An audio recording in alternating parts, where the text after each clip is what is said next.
Every year or two, sometimes without even thinking about it, I boot up Pokémon Red. Not Fire Red, no challenge run or mods or randomizers or anything like that. Just Red. With those rough early sprites that barely resemble the Pokémon they're supposed to be, the short and simple routes, and a soundtrack that sounds like it's been played through one of those toy keyboards you get for Christmas as a kid. There are much better Pokémon games out there now. Objectively smarter, deeper, smoother experiences out there. And yet, none of them pull me back in the way this one does. For me, Pokémon Red isn't just nostalgic. It is nostalgic, obviously, but also it's so charming to return to, in an emotional sense and in an overall mental sense. And as time has gone on, I realise that's not an accident. So today, I want to talk about why I keep coming back to Pokémon Red. Why, even now, it still feels like home to me. The world of Pokémon Red is sparse, but bizarrely, I think that could be its strength. Kanto is basic and kind of empty by modern standards, but what it does is allow your brain to fill in the gaps.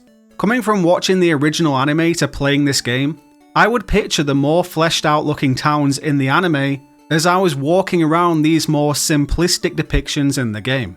In more recent Pokémon games, the towns and cities are growing in scale, which is really cool and something I definitely want Game Freak to continue pushing the envelope with. But there's absolutely something whimsical about having a stripped down, bare bones framework to project your own imagination onto. It's how games used to be. We didn't have that modern desire for crazy looking visuals and environments. We just wanted something to get our own creative juices flowing. They were a canvas that we painted our own experiences onto. Ooh, this is getting artsy already, isn't it? I don't mean to be pretentious. Basically, I think the simplicity of Pokémon Red is timelessly inviting.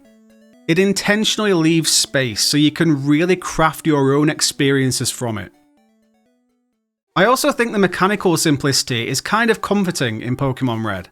These first titles were a little broken, and things hadn't been balanced out very well yet. So for example, Psychic-type Pokémon were just supreme here. Managed to get yourself an Alakazam and you were almost unstoppable. But that was part of the charm, I'd argue. You could feel pretty powerful without really trying all that much. And that put more focus on your adventure and completing the Pokédex.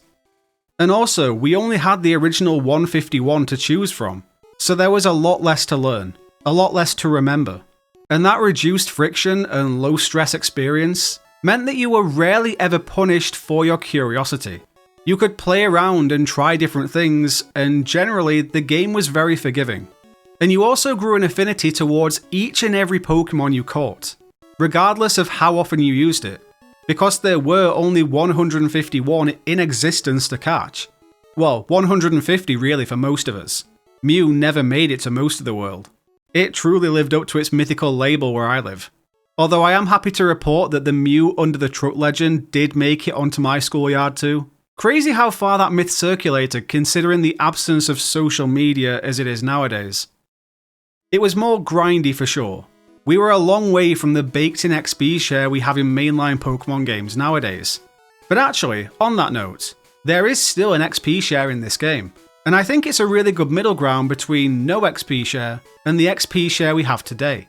It was called the XP All, and it gave 50% of XP to Pokémon that had actually been involved in the battle, and then split the other 50% evenly among the rest of your party. So it gave more incentive to experiment and switch between all of your Pokémon. Give them all a slice of the action. Compared to nowadays where you can get a Pokémon from level 1 to 100 fairly easily, without ever using it. Just stick it in your party and wait. So there's less balance to Pokémon Red, but the game instead prioritizes keeping you moving at a nice pace. You don't need to plan 5 steps ahead, or worry about EVs, IVs, held items, any of that stuff. You catch cool Pokemon, you level them up, and you keep moving. This is a personal thing for me, but I'm sure plenty of other people feel this too.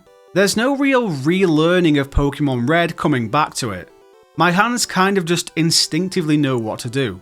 When I come back to X and Y, or Sun and Moon, I have to reacquaint myself with which Pokemon appear where to go next to find things to push along the story, no matter how many times I come back to them. Pokémon Red is burnt into muscle memory for me. It's something I can re-experience without having to think too hard about it. My mind can just sort of go into autopilot in many sections. And it's kind of the open world Pokemon game before open world Pokemon games. It's a game built on exploration. There's rarely a wrong turn you can make. So it's a comfy play. I let myself fall into it, and I find myself 4 or 5 badges in before I know it. There's something quite meditative about that. I'm just in a flow.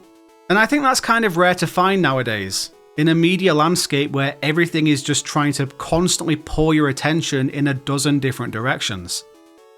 Sort of leaning on from that, Pokémon Red doesn't ask much of you emotionally either.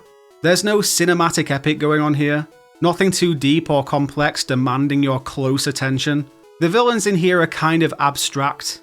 The game just kind of lets you exist and look around, and find your own amusement within this world. Modern Pokemon is great with its emotional beats. I think they're really good at getting us right in the feels nowadays. But you know, sometimes it's just nice to have a little journey where you're the dead center of it. It's all about your personal adventure and what you take out of it. It's memorable for your own reasons, not some scripted cinematics. It's your story, not a story you're experiencing. So I can play for 10 minutes or 2 hours and feel equally satisfied. Because of all that, I still hold Pokémon Red so close after all these years. It's become a place of comfort. I don't replay it to get excited, I replay it when I'm tired or when I'm overwhelmed by other things going on around me. It's trustworthy and it's stable, and I know exactly what the game will give me, and just as importantly, what it won't. I'll always continue to play new Pokemon games. This isn't a video about some Gen 1er refusing to move on.